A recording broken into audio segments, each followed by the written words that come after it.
On the morning of December 1st, 1948, on Somerton Beach in Adelaide, Australia, two horse trainers found the body of a man propped against a seawall.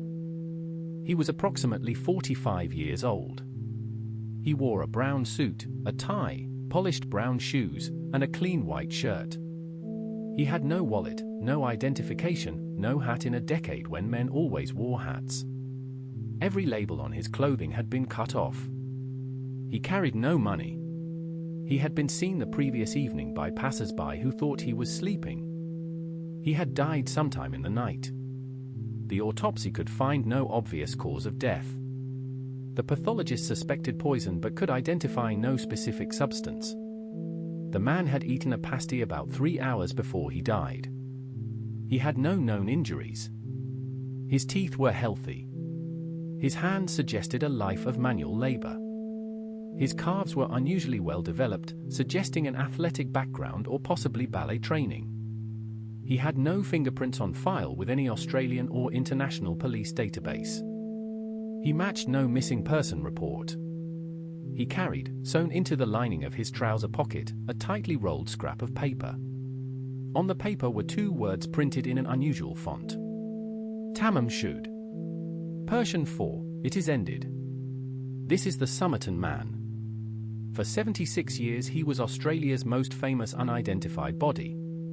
In 2022, DNA genealogy finally gave him a name. The mystery of how and why he died is still wide open. To understand the case you have to understand the era.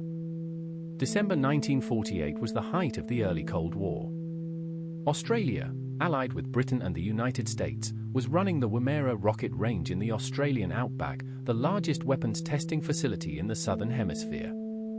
Soviet intelligence had keen interest in Woomera. Adelaide was the closest major city. Foreign agents and counter-agents passed through. The body was found about 20 kilometers from a major intelligence facility. The Tamam shud scrap of paper was crucial. The 2 words are the final phrase of the Rubaiyat of Omar Khayyam, the 11th century Persian poetry collection. They mean, it is finished. About 5 months after the body was discovered, a man in Adelaide came forward to police. He had found a copy of the Rubaiyat in the back seat of his unlocked car, parked near Somerton Beach, on the very night of the man's death. The book had its final page torn out. The torn page matched the scrap of paper sewn into the dead man's pocket. The book also contained 2 more clues. Handwritten in the back cover were 5 lines of letters that appeared to be a coded message. Also handwritten was a telephone number. The phone number belonged to a young woman who lived a few minutes' walk from Somerton Beach. Her name was Jessica Thompson. She was a nurse and a single mother. She was 27 years old. She was, the police later confirmed, the only person in Adelaide who had a connection to anyone matching the dead man's description. When detectives showed her a plaster cast of the dead man's face, she nearly fainted. She refused to identify him. She insisted she did not know him. She maintained this position for the rest of her life. She died in 2007 without ever publicly naming him. The investigators were certain she knew more than she was saying. The handwritten coded message has never been decoded. Several Australian and international cryptography teams have attempted it. The codes might be a one-time pad cipher, possibly a memory aid for a much longer document, or possibly meaningless. We do not know. So who was the Somerton man? Theories that have been proposed over the decades include a Soviet spy, an American spy, an Australian counterintelligence agent, a defector from one side or the other, a stateless refugee, a lover of Jessica Thompson, or simply a desperate man who killed himself in a strange way. The autopsy specifically did not rule out a poisoning by digitalis or by an obscure plant alkaloid.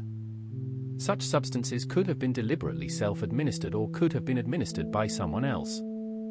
In 2021, the body was exhumed for the first time. Forensic genealogist Colleen Fitzpatrick led a private DNA effort that compared the DNA against public ancestry databases. By July 2022, she announced a tentative identification. The Somerton man was almost certainly Carl Webb, born in Melbourne in 1905.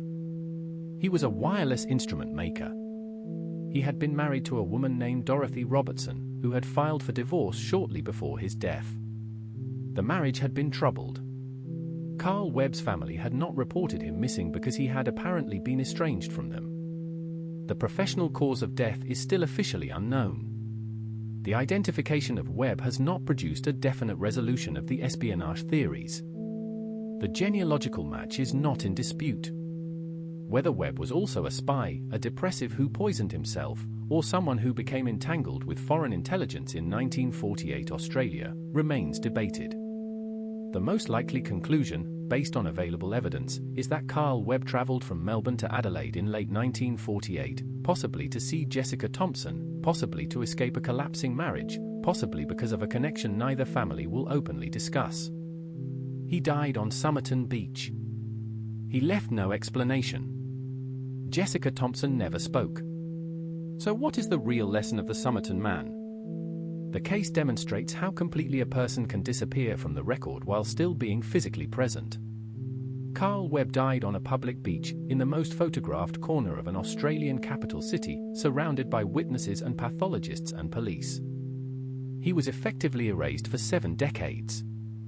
The case also demonstrates the power of modern DNA genealogy. The same techniques that solved the Golden State Killer case in California solved the Somerton man's identity in Australia, though the underlying historical questions remain unanswered.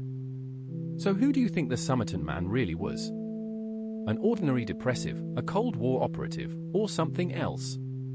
Drop your theory in the comments. If you enjoy looking at the strangest unsolved cases, hit subscribe. Forgotten Chronicles, new mysteries every Tuesday and Friday at 8 p.m. Thanks for watching.